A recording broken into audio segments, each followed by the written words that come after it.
Good morning, everyone. We'll get started here in just a minute. So please bear with us while we wait for everyone else to join. Thank you.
Karina, do we want to go ahead and get started? How many folks do we have on, or should we wait a few more minutes?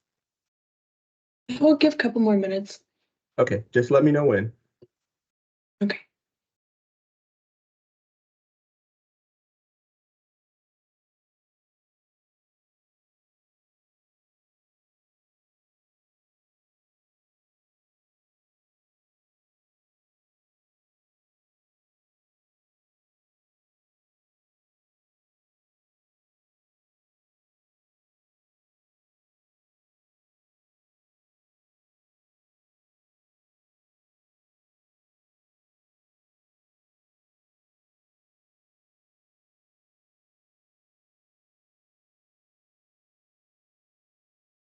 Okay, I think we can go ahead and start. Okay, sounds good. Well, good morning, everyone. My name is CC Bennett with Prevention Government Solutions. And thank you for joining our CMMC Proposed Rule Explored webinar that we are doing in conjunction with Securitybricks and Raj and his team. So this morning we're going to talk a little bit about CMMC, just some of the myths and some of the things that people have questions on. This is a very open discussion, so please feel free to leave any questions that you have in the Q&A chat window, and we will try to address those at the end of the webinar. And we will go ahead and hop right in and get started. We have some good information for you, and we hope that it's beneficial for you for your CMMC planning efforts, whether you are an organization seeking certification, whether you're doing self-certification, or whether you're an MSP or an MSSP that's interested in CMMC as one of your revenue streams. So we'll go ahead and hop right in. So just a little bit about Prevention Government Solutions. We are a Nashville-based firm. We specialize in cyber risk assurance, and our primary focus is the government space. So we work with different government agencies and around regulatory compliance and cybersecurity. We do a lot of work around the NIST-FISMA, which obviously naturally leads us into working in the CMMC space. And we also work a lot around zero trust and zero trust architectures. So that's just a little bit of just a quick blurb about us as a company. We are a C3PAO. We have certified CMMC professionals on staff, including assessors and CMMC professionals. So we look forward to hopefully working with you in the future, or at least hearing from you, so that we can assist you with any CMMC needs that you may have. And with that, I'm going to turn it over to Raj and let him do a little bit of an intro for Securitybricks. Thanks, CC. Good morning, everyone. My name is Raj Raghavan. I'm with Securitybricks. Again, thanks for joining this. We kind of, as you see, we we decided to do this together to make this webinar more of a Q&A informative session. I'm sure there's many companies that are offering similar webinars and information, which is great for the industry, because there's still a lot of confusion and there's still a lot of ambiguity out there. We took this, as you go through the webinar, you'll see that we took a different approach about really addressing various parts of the ecosystem, from the contractors to the people who serve the contractors so they can work with the DoD. We talk a little bit about supply chain. So we want this to be more interactive. So please ask questions, just like we would do on an intro call with you, so that any information we have, we can get to you. If we don't have it, we will find it for you. What we know, again, some of these are proposed rules, so things can change. We are a company based here in the US. We are US citizens. We work in 4 time zones, and many of our colleagues are veterans. We also have people with TS clearance. Focus is simple. We are hyper-focused on cloud security and compliance. We have a unique position where we are a CMMC third-party assessor, just like CC. It's very unique that 2 people when competing with each other are putting a webinar, but we also collaborate a lot. So that shows how much there's a need for this market to work together. We are also a FedRAMP 3 third-party assessor. So we are one of the handful companies that have the ability to do both FedRAMP and CMMC. Big partner of ServiceNow. We'll talk about how we use their automation, and we do work with Microsoft. One of the big things we have been proud of is to partner with DoD on their SkillBridge program. We are one of their partners, and we do have currently interns working with us. We have a number of people we transition from the service industry, from the service into the industry, with a focus on cyber. So again, thank you all. We're excited that you're here, and we hopefully can add some color and clarify some of your questions. Thank you, CC. All right, thank you, Raj. Okay, so let's talk about some of the basics around CMMC and CUI and FCI. And a lot of times this is just taken for granted. We assume that people understand, what the difference is between a level 1 and a level 2 assessment. So we're not going to make that assumption. We're going to talk a little bit about it. We're going to make some comparisons, hopefully answer some of your questions, and then we'll take it from there. So when we're looking at a level 1 assessment, well, let me just say this first. So that there's 2 levels of assessments, level 1 and level 2. And actually there's a level 3, but we're not going to talk about that one today. We're going to talk about level 1s and level 2s. And then there's 3 different types of assessments, right? Or actually 2 different types of assessments. There's CMMC self-assessments, and then there's CMMC certification assessments. And we're going to talk about the differences between those as well, because that's important when you're scoping out your environment and you're trying to determine which path you should follow. So for level 1 assessment, basically we're looking at 17 practices, and these are practices that are focused on FCI, or federal contract information, and not CUI. So if you have CUI in your environment, then you don't even want to be looking at a level 1. You're probably going to be looking at a level 2. Okay, so that may shortcut that for some of you guys. The level 1 assessments require annual reporting of the assessment score, which you've probably heard of. That reporting is done through the Supplier Performance Risk System, which is also called SPRS.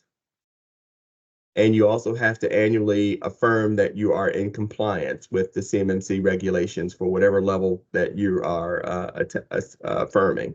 So there's no plan of action or milestones allowed for level 1. So you have to meet all the controls in order to be level 1 compliant. And then obviously, since we're only looking at 17 controls, this is going to be the least expensive assessment that you're looking at, even a self-assessment. And a lot of people say, well, if it's a self-assessment, it's not going to cost me any money. Well, it actually will cost you money. It'll cost you money in time and resources internally to your environment.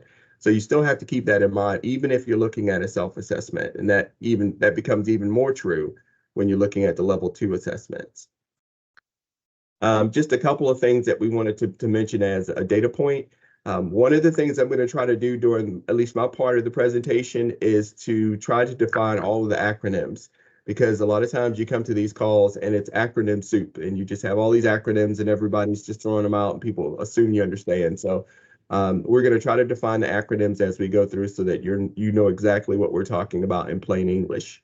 One of the things that we found out pretty recently is that the DoD plans to release the final rule towards the end of this year, 2024. So once that is out, then the clock starts ticking as far as implementation and implementation deadline. So we wanted to make sure that you were aware of that, at least what we've heard. You know, that's not written in stone, obviously, that can change, but from what we understand currently right now, that's a deadline that you can work toward. So if you're one of the folks that's been sitting on the fence and saying, yeah, I'm just gonna kind of wait and see what happens, I'm gonna, you know, I don't want to do anything right now, you may want to go back and reevaluate that stance, because we do see an end of the light at the tunnel. So that's something good. Now, when we start looking at level 2 assessments, they're a little different. Level 2 self-assessments. So for a self-assessment, it's still looking at controls, but now we're looking at 110 practices or controls that we're going to be looking at. The self-assessment is going to look at assets that store, process, or transmit CUI. Now, obviously, CUI stands for Control Unclassified Information. And this is going to be a little different from FCI. FCI, of course, is only looking at those 17 controls. Now you're looking at 110 controls, and you're looking at controls, different types of assets inside of the environment, right? So you'll have CUI assets, you'll have contract or risk managed assets, which are documented, have to be documented in your documentation, things like your system security plan, but don't actually, but are not fully assessed. They may be subjected to a limited assessment, but not fully assessed, or specialized assets, which are documented and not assessed at all. So when you start looking at level 2 assessments, even the self-assessments, you have to start breaking your assets down into certain groups, and then that dictates how that asset is assessed or treated during your assessment. Now, level 2 assessments require triannual reporting. So you report every 3 years, a minimum of every 3 years. But again, you are required to do annual affirmation of compliance. Okay. Now, this is something a little different. Level 2 assessments will allow you to have a POAM for selected requirements. So that's not every requirement. There are certain requirements that you cannot have a POAM on, but there are some that you can have a POAM on. And for those that you can have a POAM, you are allowed to have that POAM up to 180 days. After 180 days, that POAM has to be closed out in order for you to proceed further. Okay. And then, of course, if we're looking at 110 controls, it's going to have more of an impact financially, resource-wise, than it would if you're just looking at 17 controls. So that's something to keep in mind as well. All right, so let's just do a quick summary. Level 1 versus level 2 self-assessment. Now, these are both self-assessments. These are not certification assessments. We'll talk about that in a bit. But when you're looking at level 1 versus level 2, you can see that the reporting requirement is a little different for level 2, as we mentioned, 3-year reporting requirement. But both of them have that annual reporting affirmation in SPRS. Okay, POAMs are allowed in level 2, but not allowed in level 1. Documentation requirements are a little different between the two. For level 1, there is no official requirement to have full documentation for those 17 controls. But let's be honest, if you're implementing those controls, you probably should have some documentation for it. It may not require a full POAM or I'm sorry, a full SSP or really extensive documentation. But even for level 1, you should have some documentation.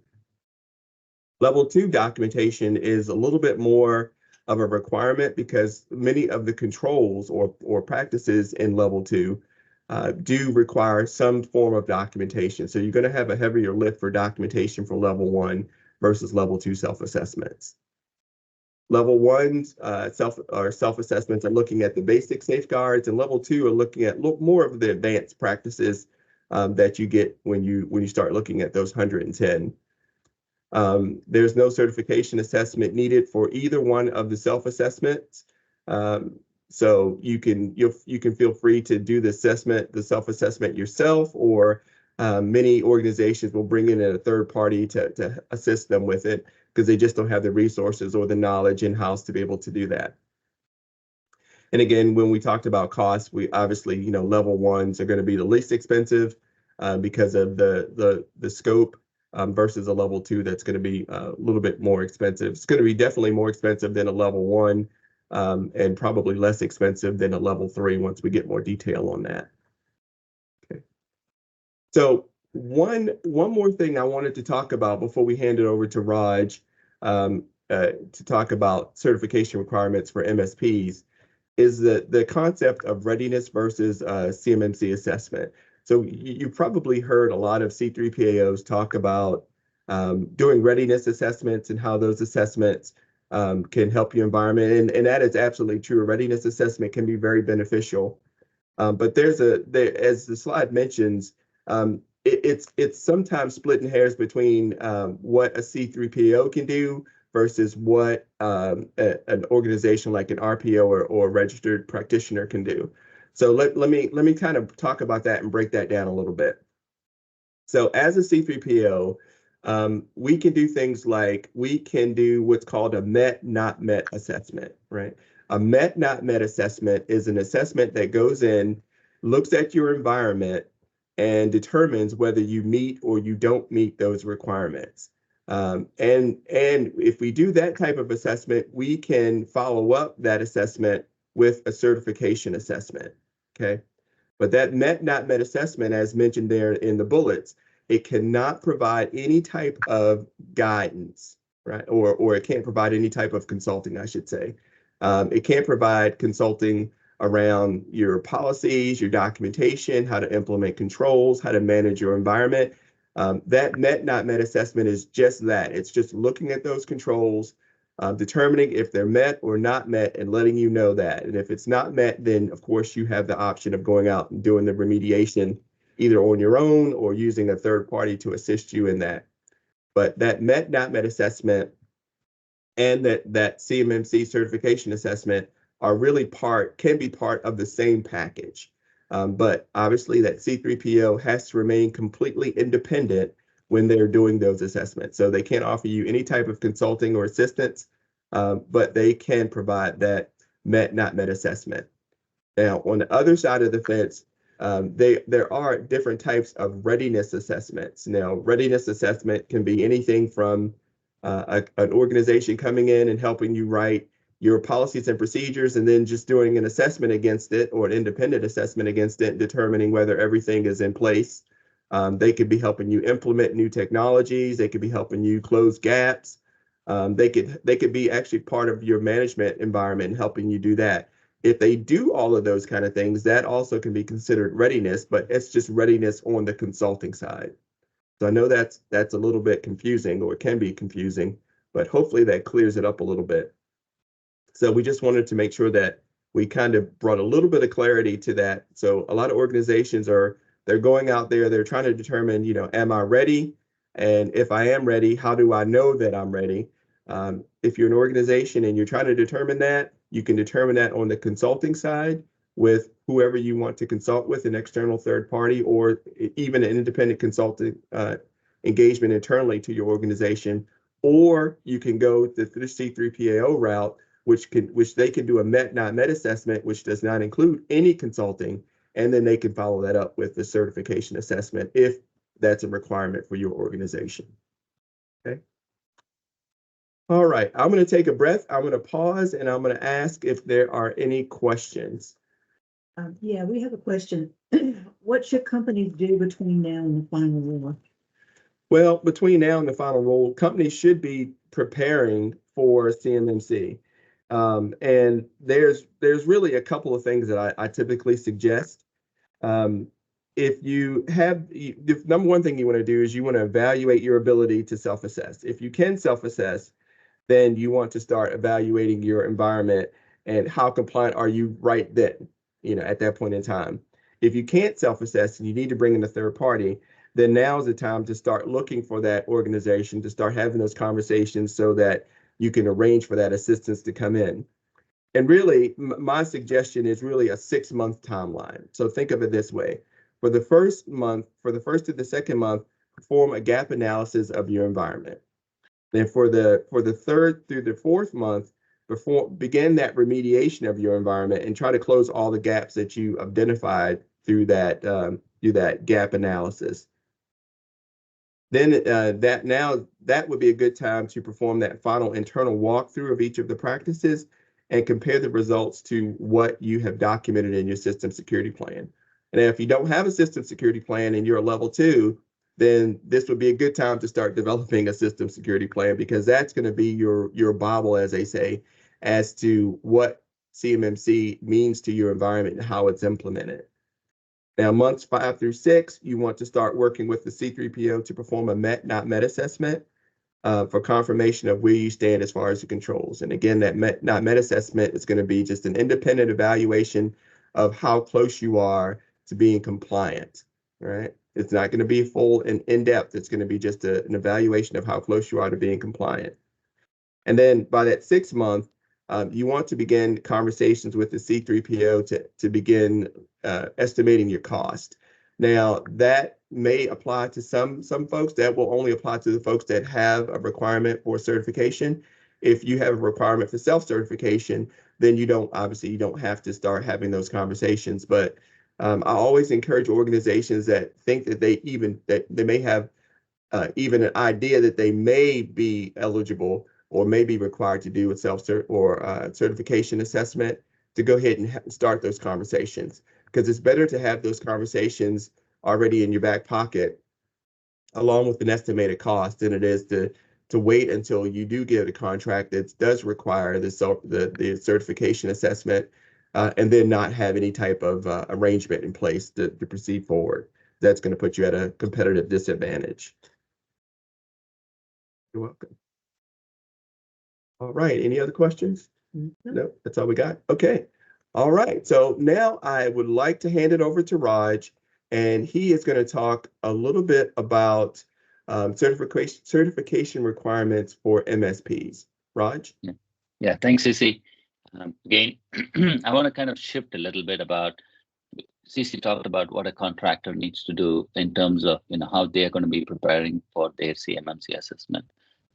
Before we get here, I think one thing I want to mention, which we do it into every prospect we speak with or every entity we work with, we want to make sure that, first of all, there are many resources out there. There are RPs, there are RPOs, terminologies, and CCPs and C3POs who have to use CCPs. So there's a number of people who have the knowledge, have been trained to help. So there is help available. Obviously, CC mentioned there are approximately about 70,000 plus level 2 contractors. And again, there are only 50, 60 C3POs, and there's more coming, but it is it's still going to take time. The idea is that I think, our suggestion is to educate yourself, right? Wherever you can, that is good news. There are people who are asking for, how much do I have to budget for a C3PO audit if I have to? Numbers are still ambiguous because the rules haven't come out. You could get an estimate, but it depends on the environment. And so the cost of a C3PO is a piece of the puzzle, right? There's other things, and which we'll walk through. The other thing I think it's encouraging, we encourage people to look for, is see what's relevant, right? This is an investment, right? Although it's a cost, it's still an investment, because this is something you have to meet, to be contractually obligated to the DoD and or the prime contractor, DoD contractor you are working with as a sub. And the idea here is that the prime contractor can impose similar rules to your to the subs. So they can tell you if you're a level 1, level 2, because their certification is part of what you provide to them. So it's still a supply chain. It's not everybody who works directly with the DoD. It's the entire supply subchain. So they can also determine, and their auditors can ask for the information. So it's a little more complex. And the second thing is just make sure whatever you plan on, there should be an ROI, right? So to ensure that you have the right tools. There's a number of, and we'll walk through resources that are available, but really it's about starting the journey, and trying to see where you are, where do you need to be, and then where you have to go, right? And yes, there's a lot of people saying you're sitting on the fence, but we still don't know the rules, so we can't jump. But now that we have some clarity, it's at least good to take the first step. So one of the things we wanted to focus in this webinar is talking about the ecosystem of a contractor. Many contractors use, or many entities that work are part of this DIB space, use external service providers. Who are they? They are people who manage your routers, manage your firewalls, manage your servers, right? Managed service providers. Some of them are managed security service providers that possibly manage your, provide a SOC function, a security operations center function. Then there are cloud service providers that are providing various types of, services to you. So although you may have a data center, you may have physical data in your, as part of the, as part of CUI. If these external service providers touch your CUI environment, they are included in your scope. They are part of your boundary. So there's been a lot of conversation about, how to measure their security, right? How to make sure that they are meeting certain requirements. And how is that going to flow down to a contractor who can then submit it as part of the package? So we want to spend a little time talking about MSPs, CSPs, and what they require. So the first thing is MSPs. The guidance that came out, and then there was a DoD memo that followed the proposed rules in December, that clearly says that if you are an external service provider, you have to meet the CMMC level 2 assessment. Next slide, Cece.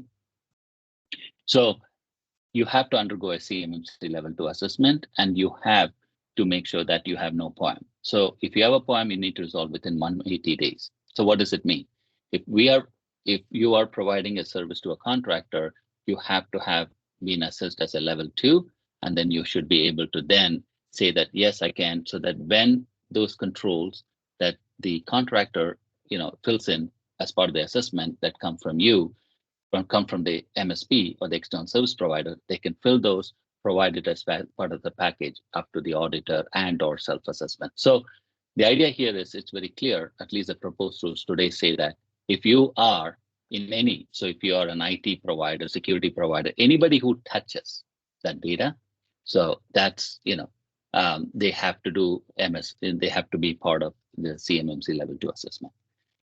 Next slide. So then they came up with the cloud service providers. So we hear this all the time as a FedRAMP 3PO. People talk, when we talk about FedRAMP equivalency and FedRAMP assessment, the first thing they say is, hey, we don't do business with any of the 400 plus federal agencies. We do not have a sponsor. So we are not part of the ecosystem. True. But the DoD said, and they've been talking about this for some time, is if you have the ability, or if you have have met those FedRAMP controls for moderate base 320 plus, and you have a third-party assessor, a FedRAMP 3PO, who are listed in the marketplace, assess and sign off on the SSP and the other artifacts, you now can present that and say that's equivalent to being part of a CMMC level 2, meaning that you can present that as an artifact to the DIPCAC so that they can approve you as part of the service provider list. And that's very important. Why? You don't need to have a federal sponsor. You don't need to go to the FedRAMP PMO and submit information because you're not going to be listed in the marketplace. But you will need to have a third-party, FedRAMP third-party assessor come in and assess it. So that's a very critical part. So if you're a cloud service provider or somebody who is part of this CUI ecosystem, you do have the ability to have a FedRAMP equivalency. So in a way, the DoD is kind of embracing FedRAMP to say, yes, we can for certain rules or certain entities. And the idea here is that the confusion of, do I need a sponsor, those go away. But it's very important because if tomorrow, and we always encourage people to look at it as an investment, if tomorrow you do have a federal agency that says, I would like to use your service, I'd like to subscribe, you are almost about 70% there, because at that point, the package that you prepared with the FedRAMP 3PO, you could submit it to the FedRAMP PMO office, and then they can go through their process to get you it through the ATO. So it's a very interesting journey because your investment now, you can use this to market yourself to the federal agency saying, hey, previous time I came to you, it said it'll take me about a year to 2 years to become on the FedRAMP ATO path. Now I'm probably much closer because I already did this for the other DoD ecosystem. So it is something that to consider if you choose, and this is something that's been talked a lot, but again, we can go down, we can break down. Obviously, the FedRAMP is based on 853, CMC is based on 800-171. These are all cyber frameworks. So a lot of people ask us, hey, which one should I go? Why should I go? Well, it just depends on your business, how you want to do it, where you think you have a ability to meet it, and then you can go down that path. Next slide, Cici. Okay, so how do we achieve? As we talked earlier, there's no federal sponsor. You don't have to be listed in the marketplace, but there are 320 plus controls, and these are published.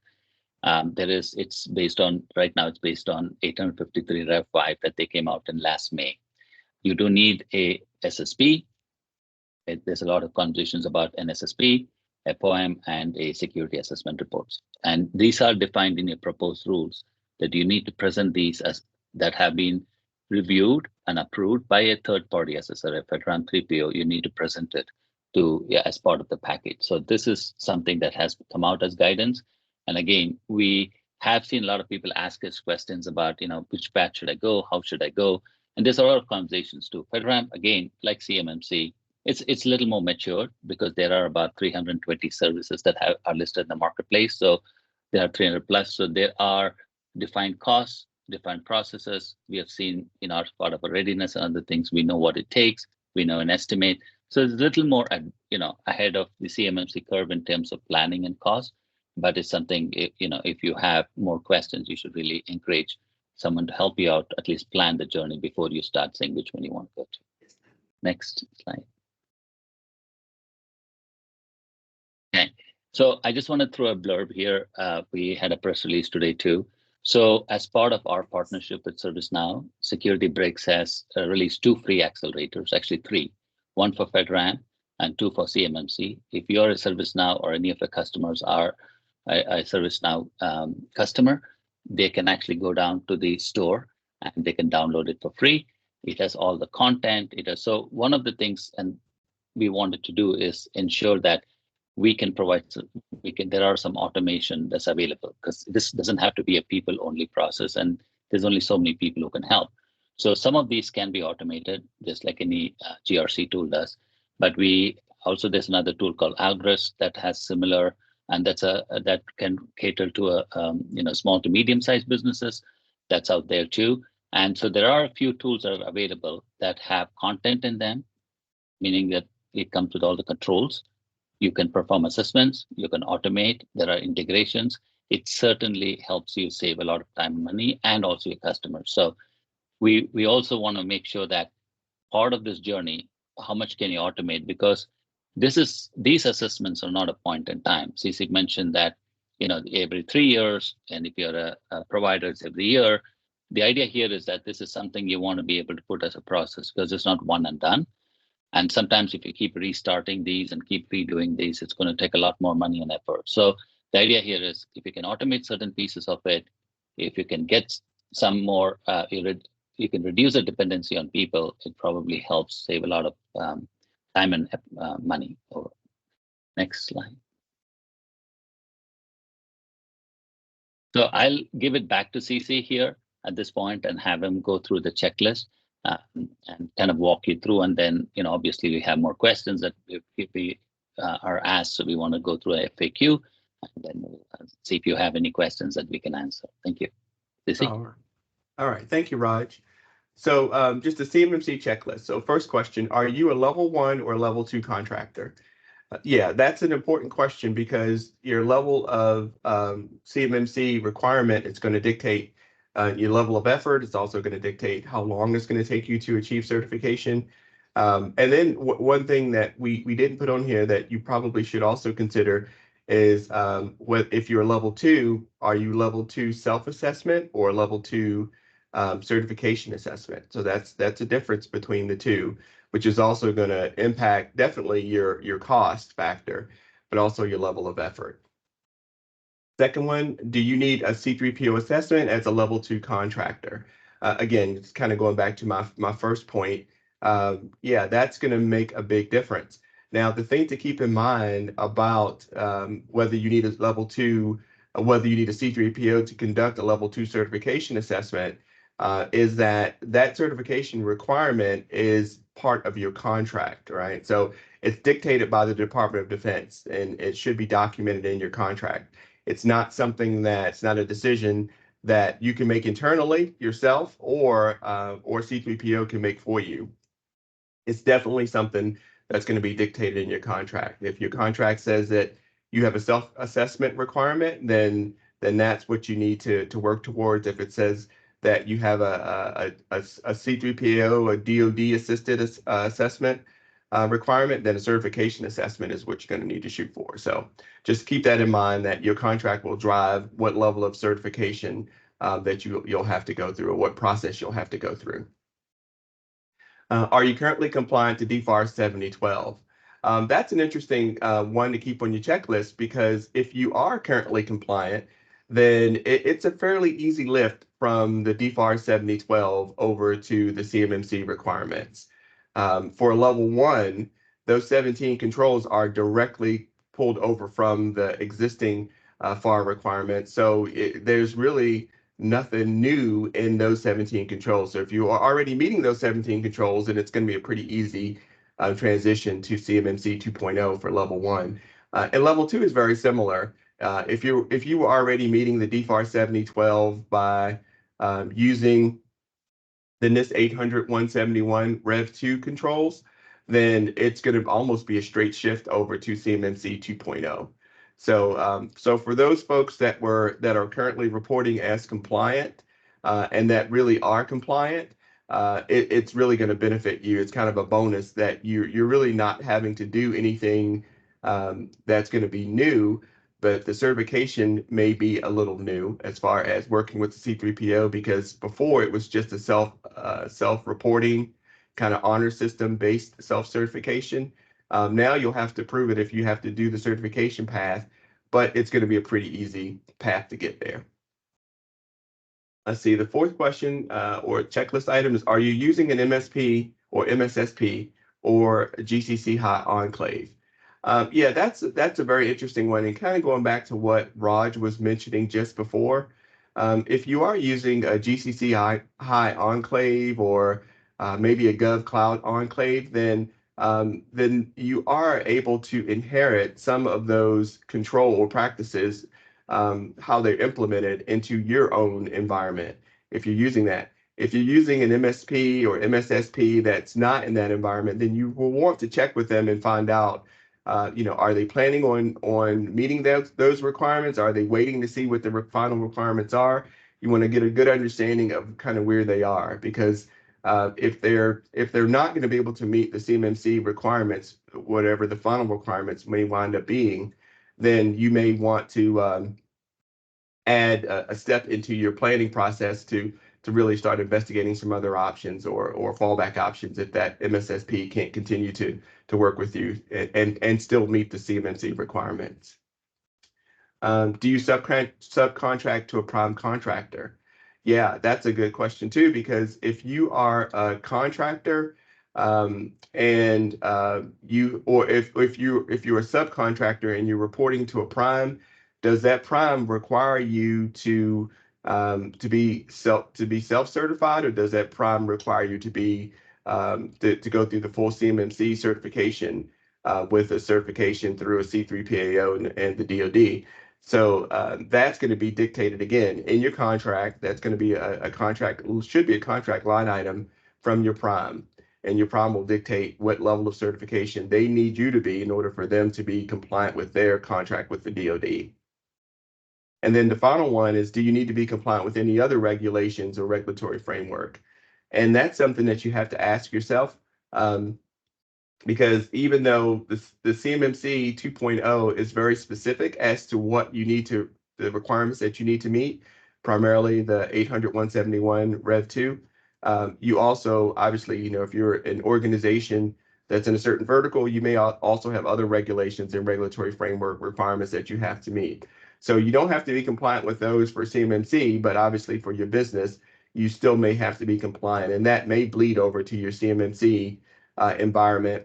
But as long as you're meeting the minimum requirements for CMMC, then that's what your assessor or your auditor is going to look for as far as CMMC compliance is concerned.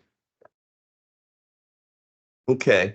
Now, I will take a quick break here. Do we have any additional questions that we need to address? Karina, did you have anything that came in through the chat that we need to address? Yes, I have a couple of questions. So the first one is, will there be a level 2 self-assessment be allowed under NIST 800-171 revision 3? The update proposes only independent assessments, no self-assessments. Yeah, the update, as you said, proposes just independent assessments. I don't know. I don't want to look into my crystal ball, because 9 times out of 10, I'm usually wrong when I'm trying to guess these things. But the history has shown that there has been a history of self-assessments, and primarily a lot of that is driven just by the not only the need for them based on requests from organizations seeking certification, but also just the limited number of C3POs, organizations that can go out and do the assessment. So I'm going to say I hope that there will be, but currently right now it's looking like it won't. But don't take that as written in stone, because that definitely can change based on the landscape of CMMC and the requirements.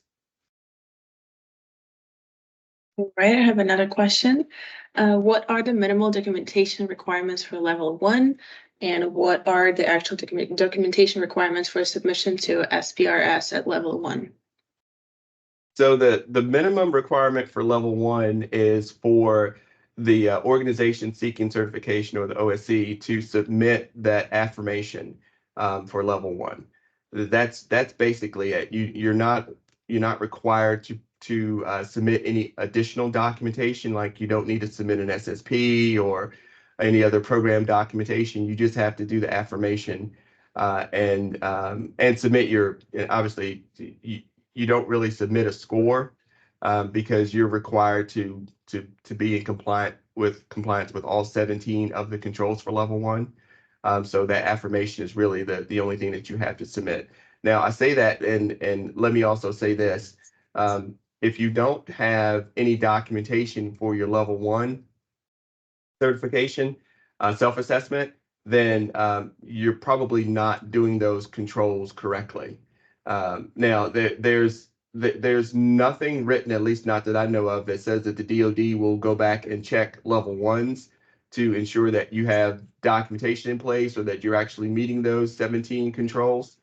But to be frank, you really have to have at least some documentation to say that you're meeting some of those, the minimum baseline for some of those controls. So you don't have to submit it, but it's best if you do have something that you can use to back it up.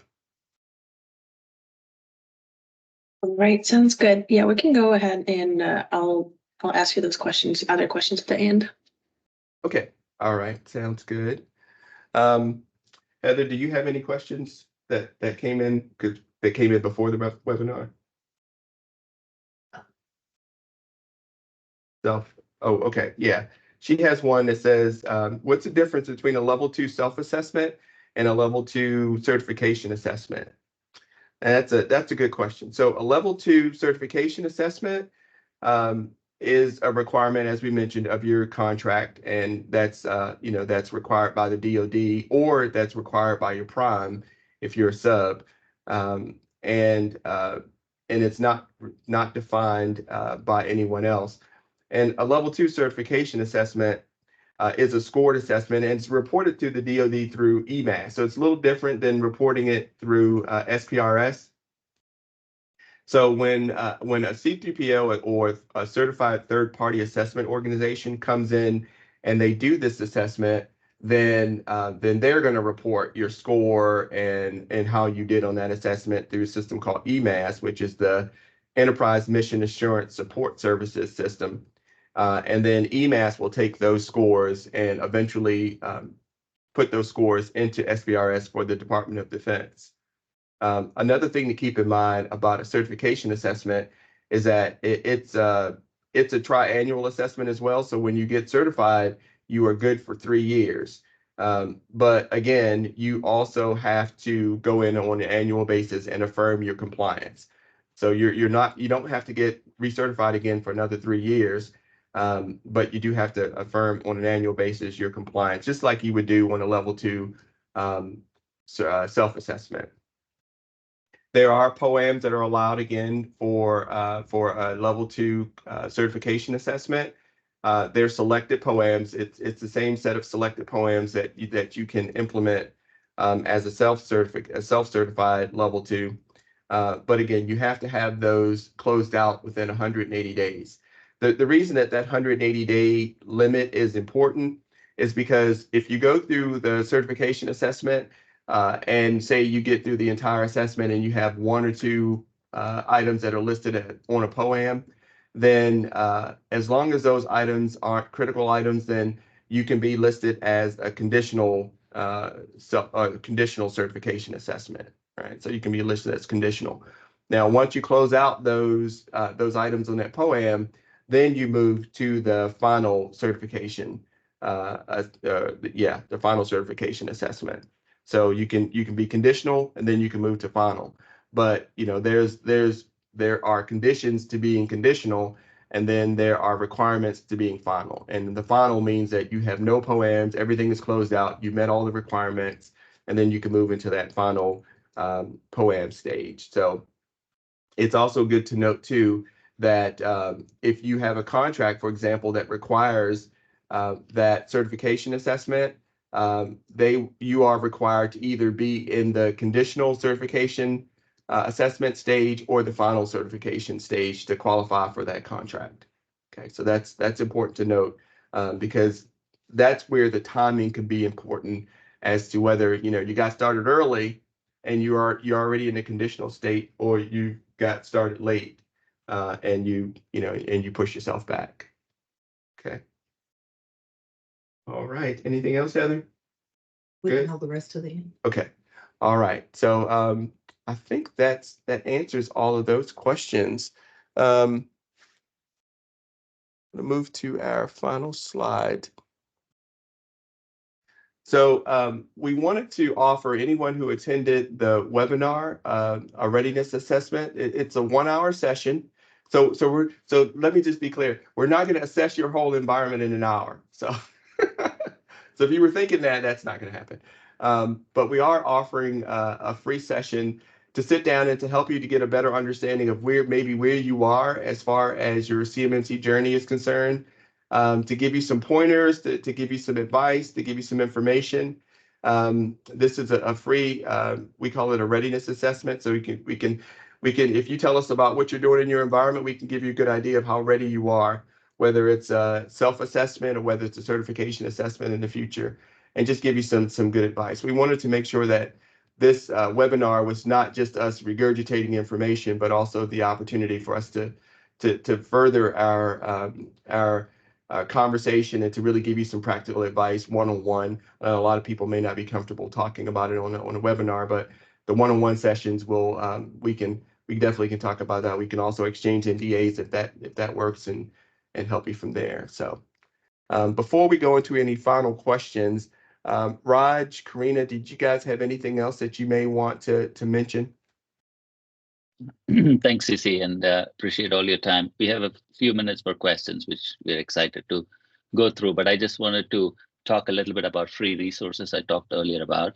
So I think before you or your customer or whoever in your ecosystem wants to take this journey or start to look into it, we suggest that we're open to having a conversation to help you. Whoever you choose to, it's fine, because at the end of the day, there's a lot of people who can help, but we just want to make sure we can provide what we know to put you on the right path.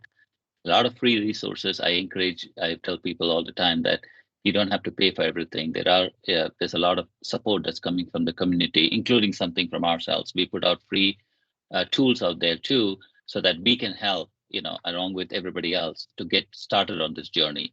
There is a cost, absolutely. A lot of people are asking, how much it's going to, because some of these are unplanned. So, but there are things that are available you can take advantage of. So here are some free resources. As we get more, we'll update them.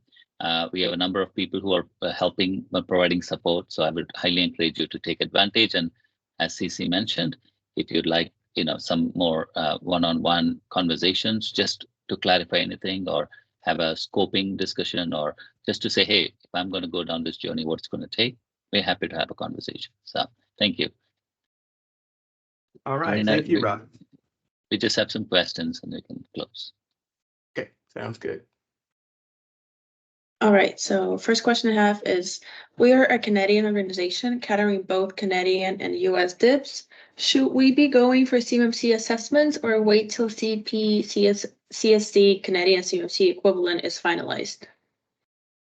That's a good question. I know that the CMMC leadership with Matt Travis, I know that they're discussing how they want to handle Canadian firms, but I don't think that they've come up with an answer yet. So I don't know what the answer would be. I know, and I don't know, actually, I don't know whether we have the full ability to assess Canadian firms, and whether that assessment, whether the assessment status will be honored in Canada. I'm sure it will, but we just don't have an answer yet.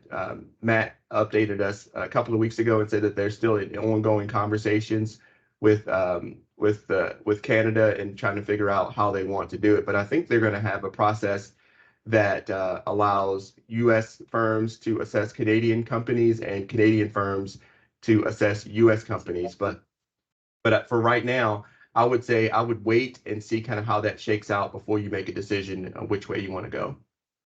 Yeah, I just want to add one thing to CC's point, and we see this all the time, even in the FedRAMP world and in other government regulations. People ask us, we got to go. We have an Australian rule out there, Canadian, in some of the Asian countries. So I think at the end of the day, we talked earlier about is how can we make sure that, because all these are cyber controls, it doesn't matter if it's 53 ones, they are, although they're different rules, it's still about cyber hygiene.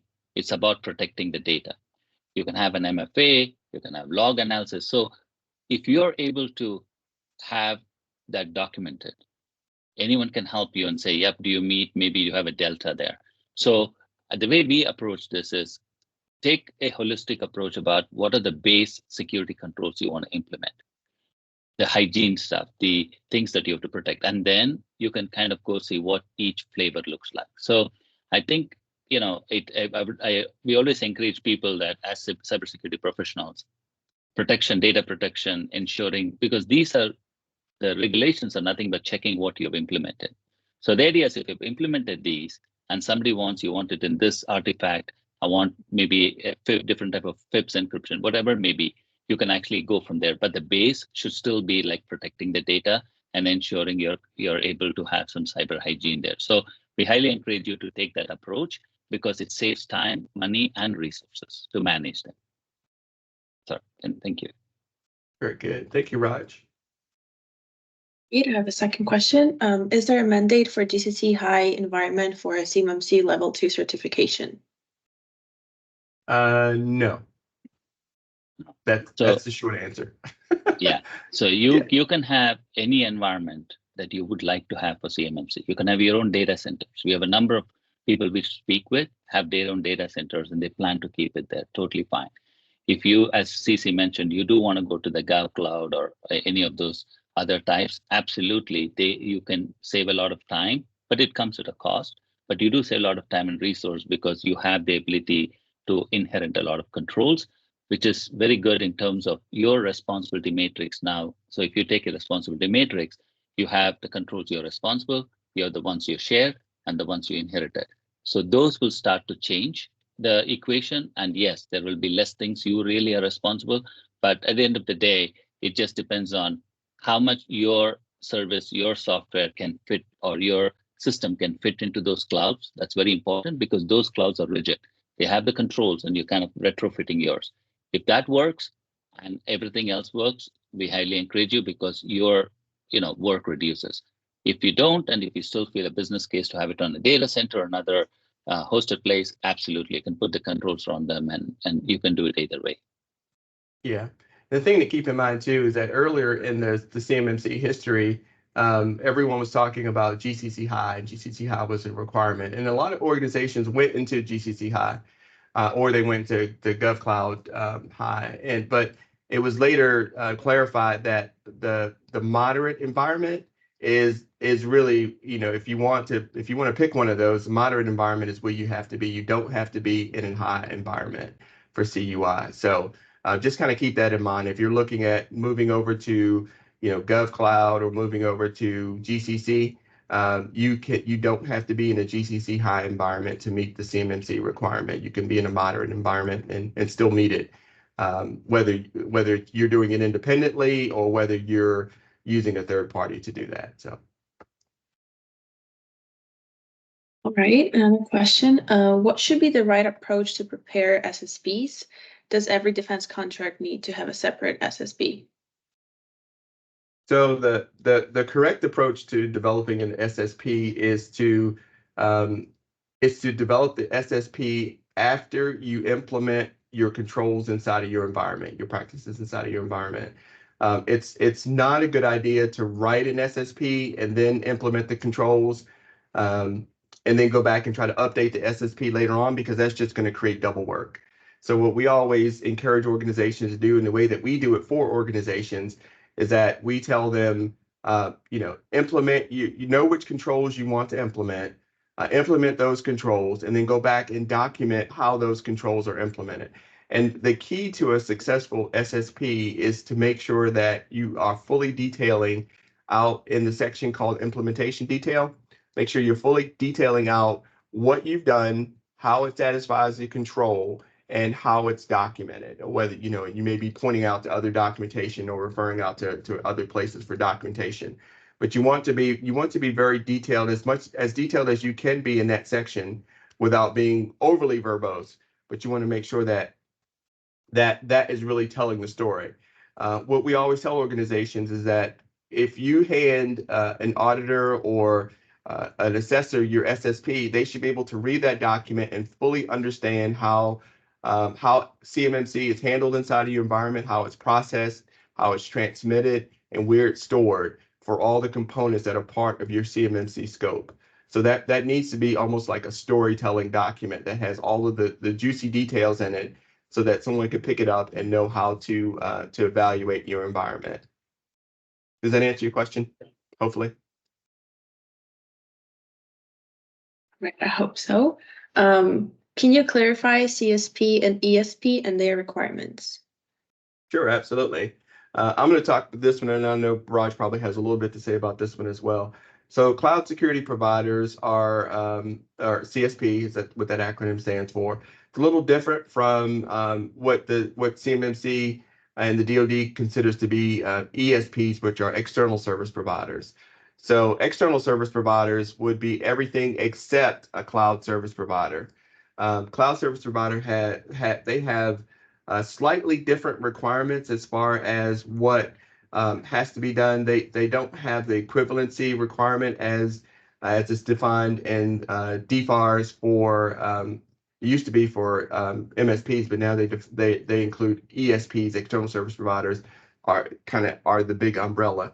That's kind of the main difference. But cloud service provider is going to be your Amazon, it's going to be your Google, or it's going to be your Microsoft providing those cloud services, and then certain requirements that they have to meet. ESPs, or external service providers, are going to be the folks that may do, they may manage your firewalls, they may manage your workstations, and they're doing all of those either from the cloud or from some internal network that they have that they manage from themselves. Raj, did you have anything to add to that? No, you did perfect. So I think also it's CSPs, anybody who delivers a service in the cloud, right? Which means that I think to a point is it's software or hardware, a space like a Google Enclave, a Microsoft Enclave or a Google Cloud.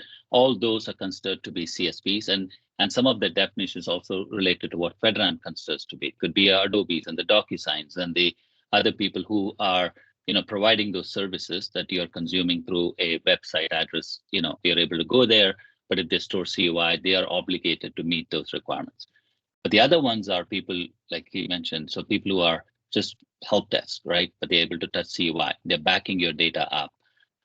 They're looking at your logs. They're part of your forensics team, or they're just part of your desktop cleansing team, right? So those people they're not providing a cloud service on a URL, but they're still coming in and touching the CUI data, but they don't work for you. They're not employees of you. They are third parties, companies that you outsource to. And so there's ESPs and then there's CSPs.